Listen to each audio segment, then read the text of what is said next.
አዲስ አድርገኝ ዛሬም አሮጌ ነኝ ቃልና ተግባሬ አንስማማም ያለኝ አፓርትመንት በኮንዶሚኒየም ዋጋ እንኳን አደረሳችሁ። ከወዳጅነትና ከአራዳ ፓርክ ፊት ለፊት ባለ 1 መኝታ በ3.6 ሚሊዮን ጠቅላላ ዋጋ፣ ባለ 2 መኝታ በ5.8 ሚሊዮን ጠቅላላ ዋጋ፣ ባለ 3 መኝታ በ8.4 ሚሊዮን ጠቅላላ ዋጋ ቤቶችን እየሸጠን ነው።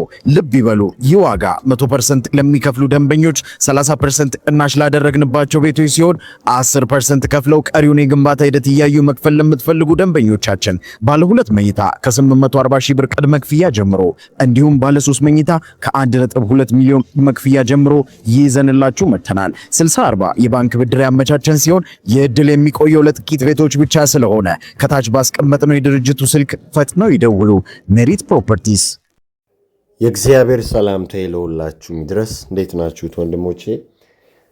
እኔ በጣም ደህና ነኝ። እግዚአብሔር የተመሰገነ ይሁን። የቅድስት ድንግል ማርያም ልጅ እንግዲህ ከኢትዮጵያ የባህር ዳሩ ጣና ደብረ ማርያም ገዳም ቆይታ በኋላ እንግዲህ በኢትዮጵያ የነበረንን ቆይታችንን ጨርሰን አሁን ተመልሰናል ማለት ነው። እንግዲህ በምዕራብ ሸዋ ዞን 3 ወረዳዎች ያልተለመደ የዱር አውሬ ጥቃት የሰው ሕይወት እያጠፋ ነው በሚል ዲደብሊው ይዞት የወጣው መረጃ በጣም አሳሳቢ ነው። በጣም ከምነግራችሁ በላይና ይሄ በኦሮሚያ ክልል ምዕራብ ሸዋ ዞን 3 ወረዳዎች ስሙ በውል ያልታወቀ የዱር እንስሳ እንግዲህ ጥቃት የፈጸመ የሰዎች ሕይወት እንዲያልፍ እያደረገ ነው ማለት ነው። የዱር እንስሳው እንግዲህ በዞኑ አዳ በርጋ፣ ሜታ ሮቢና ሜታ ወልቂጤ ወረዳዎች ለሚገኙ ነዋሪዎች በጠቅላላ ስጋት ሆኗል ይላል ዘገባው የዲደብሊው ማለት ነውና አስተያየታቸውን ለዶቼ ቬለ የሰጡት የምዕራብ ሸዋ ዞን አዳ በርጋ ወረዳ ኢሉ ሾቦሬ ቀበሌ ነዋሪ አዲስ ያሉት የዱር አውሬ በአካባቢው ላይ በእጅጉ የሚያሰጋና የሚያነጋግር ርዕስ ሆነዋል ብለዋል። አቶ ታደሴ ጆቴ የተባሉ አስተያየት ሰጪ እንግዲህ የአካባቢው ነዋሪ ማለት ነው እንደ ነብር አንገት አንቆ የሚገድለው ይህ አዲስ አውሬ ከዚህ በፊት የማይታወቅ አውሬ ነው ብለው ነው አስተያየት የሰጡትና ሰው የሚገድል አዲስ አውሬ ነው የመጣብን ያሉት ነዋሪው አውሬው አንዴ ዘሎ ማጅራት በመያዝ ደም መጦ አስክሬን የሚጥል ነው ብለዋል። ሉክ ምን አይነት አደገኛ ነገር እንደተፈጠረ። የአውሬው ጥቃት ከታየ ጥቂት ወራት ቢሆንም በርካታ ሰው በጥቃቱ እንግዲህ ሕይወታቸውን አጥተዋል በማለት በወረዳው ጋቲራ፣ ነቤ፣ ቢሻንዲሞ፣ ማሩ ጨቦትና ሌሎች ቀበሌዎች ላይ በዚህ የዱር እንስሳ ጥቃት ማህበረሰቡ ግራ መጋባቱ እንግዲህ ተናግረዋል ማለት ነው። በተለይም ታዳጊ ወይም ሕፃናት አምነን ወደ እረኝነት አናሰማራም ብለዋል ማለት ነው። ምክንያቱም በቃ ስጋት ፈጥሮባቸው ከአውሬው ራሳቸውን መከላከል አይችሉም በሚል ማለት ነው። እና አካባቢው ላይ ያገኘውን ትልቅ ሰውም ቢሆን ነው ጥቃት የሚያደርስበት ማለት ነው። እና አሁን ማህበረሰቡ እንግዲህ ትልቅ ስጋቱ ውስጥ እንደሆነ ነው የተገለጸው። እና አንዱ በአንዴ እስከ 8 እንደሚወልድ ነው የተደረሰበት። ኢማጅን አንዱ አውሬ 8 ድረስ ይወልዳል። አሳያቸዋለሁ ምን አይነት አውሬ እንደሚመስል ማለት ነው። እና እስከ መርሃ ግብሩ ማብቂያው ድረስ አብራችሁን ቆዩ። በመረጃና በማስረጃ እናየዋለን። ምንም ችግር የለም። እንግዲህ ለአካባቢው እንግዳ ነገር የሆነው በፍጥነት ከቀበሌ ይውላችሁ ቀበሌ እየተዛመተ ያለው አውሬ ፈጥኖ በመራባት የሚስፋፋ እንደሆነም ታውቋል ነው ያሉት እነዚህ አስተያየት ሰጪ ማለት ነው። ከቦታው ማህበረሰቡ እንዳለ ወጥቶ ጫካን በማሰስ ደህንነቱን ለማረጋገጥ እያጣራ እንደሆነ በመጠቆም እሳቸውም በዓይናቸው በተመለከቱበት በቀበሌያቸው ብቻ 3ቱን ገድለናል ብለዋል። የጥምቀት ሰሞን እዚሁ ጎረቤቴ እንዴት ያለ ታዳጊ ልጅ ተበልተዋል ብለዋል። ያሳዝናል። እኔ አውሬ ደም መጦ ከመጣል ውጭ የሰው ስጋ እንደማይበላም ወይንም እንደማይመገብ ነው የታወቀው ማለት ነው። በጣም የሚገርመው ደም መጣች ላይ ቫምፓየርስ አይነት ነገር ነው ማለት ነው። እና ደናማ ቦታ አካባቢ ዝም ብሎ ነው ከዛፍ ላይ የሚዘልብህ ሲሉ ትልቅ ትንሽ ይሁን ከጥቃቱ የሚተርፍ እንደሌለ ነው የተናገሩት ማለት ነው። እና አሁን በወረዳችን ብቻ በአዳ በርጋ ወረዳ ከተለያዩ ቀበሌዎች በዚሁ አውሬ ጥቃት ሕይወታቸው ያለፈ ሰው ወደ 7 መድረሱ ነው እንግዲህ እኚህ ሰው ለዶቼ ቬሌ የተናገሩት ማለት ነው።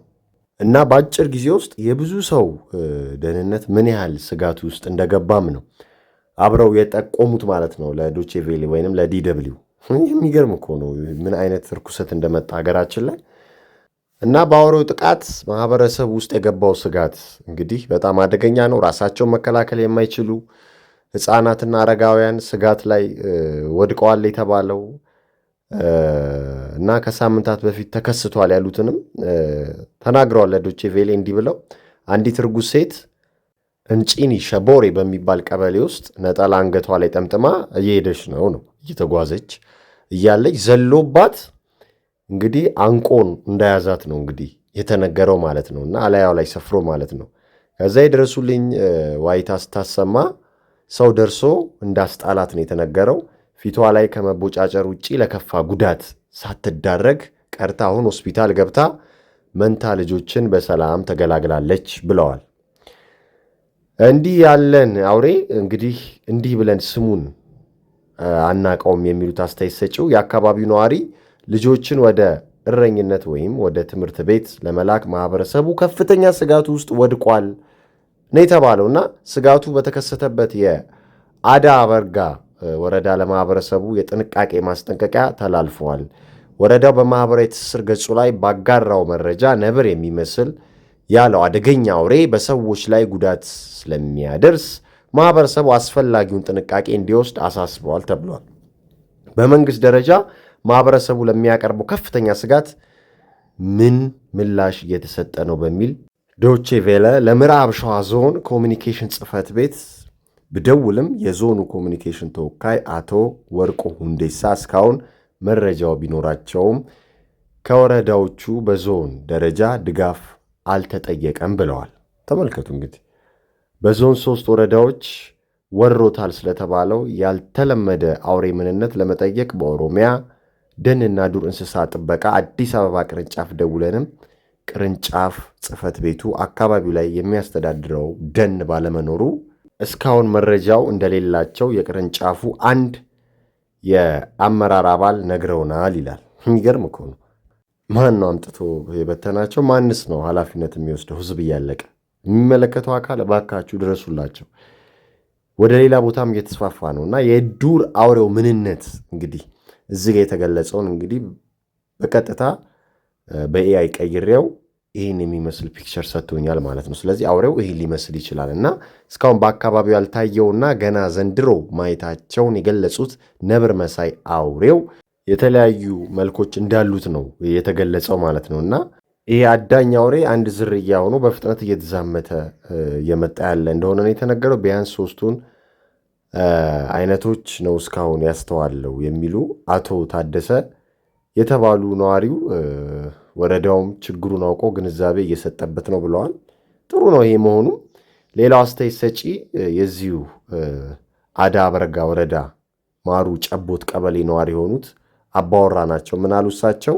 ስታየው ነብር ይመስላል፣ ግን መጠኑ ከነብር ከፍ የሚል ሆኖ ጥጃ ነው የሚያክለው ይላሉ። ልክ እንደዚህ ፎቶ ማለት ነው። እንግዲህ እዚህ ጋር የተገለጸውን በኤአይ ነው የሰራሁት ማለት ነውና ምን ያህል አስፈሪ እንደሆነ እያያችሁ ነውና ሰዎችን እያሳደደ እላያቸው ላይ በመውጣት ደማቸውን በመምጠጥ ከዛ በኋላ ሬሳቸውን በመተው ነው እንግዲህ ይሄ አውሬ ጥቃት እያደረሰ ያለው ማለት ነው።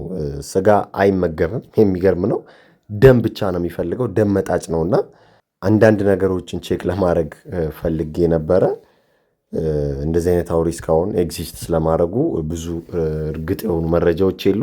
ኦሮሚያ ክልል ውስጥ እንግዲህ አዲስ ነገር ነው እየታየ ያለው ኢትዮጵያ ውስጥ ማለት ነው። እና አሁን እየተዛመተ ነው። በብዙ ቀበሌዎች እስከ 8 ድረስ በአንዴው አንዱ አውሬ አንዱ ቤስት ይሄ ነብር መሳይ ጥጃ የሚያክል ቡራቡሬ ቀለም ያለው ቀይም ጥቁርም ዳልቻ አይነት ቀለም ያለው አስፈሪ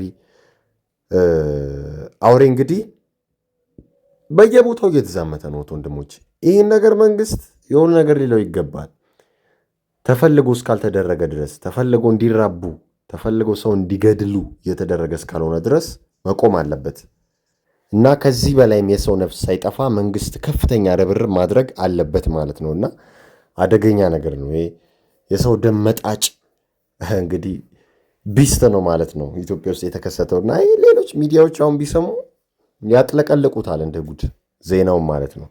ለመላው ዓለም እንዲሰራጭ ነው የሚሆነው። ምክንያቱም ይሄ ሬር ነው፣ ብርቅ የሆነ ነገር ነው። ደም ብቻ መጥቶ ሰው የሚገል እንደገና ነብርም የሚመስል ከነብርም ገዘፍ የሚል አስፈሪ የሆነ ዘሎ ጉብ የሚል የሰው አካል ላይ ቡራቡሬ ቀለም ያለው ቀይም ዳለቻም የመሰለ ቀለም ያለው ተብሎ ቢዘገብ በጣም በጣም ዓለም ነው የሚነጋገርበት። ከዚህ በፊት የምታስታውሱ ከሆነ ታይቶ የማይታወቅ አዲስ የድመት ዝርያ ተገኝቶ ነበርና ሜቢ እነዚህ እንስሳቶች የሚወጡበት ጊዜም ደርሶ ከሆነ የተደበቀው የሚገለጥበት ጊዜም ደርሶ ከሆነ ዊዊልሲ ምና ይሆናል። እንደዛም ከሆነ ማለት ነው። እና ግን ተገቢው ጥንቃቄ መደረግ አለበት። እንግዲህ ሕፃናትም ትላልቆችም አደጋ ውስጥ ገብተዋል ማለት ነው። እና ነዋሪው ስጋት ላይ እንደሆነ ነው እንግዲህ ለዶቼ ቬለ የተናገረው ማለት ነውና በቶሎ ብትደርሱላቸው መልካም ነው። ከዚህ በላይም የሰው ነፍስ ሳይጠፋ ቀላል አይደለም የአንድ ሰው ነፍስ ማለት ነውና ይሄ ነገር የማይቆም ከሆነ እየተዋለዱ እየተዛመቱ እየበዙ እየተባዙ ከፍተኛ ጥቃት ነው እነዚህ አካላቶች ሊያደርሱ የሚችሉት ማለት ነው። በቀላሉ ከአንድ ቦታ ወደ አንድ ቦታ የመንቀሳቀስ ፍጥነታቸው እንግዲህ ከባድ ሊሆን ስለሚችል ማለት ነው። ጭራሽ ከዛፍ ዛፍ ላይ የሚዘሉ አደገኛ አዳኞች መሆናቸው ደግሞ ይሄ ለየት ያደርጋቸዋል ማለት ነው። እና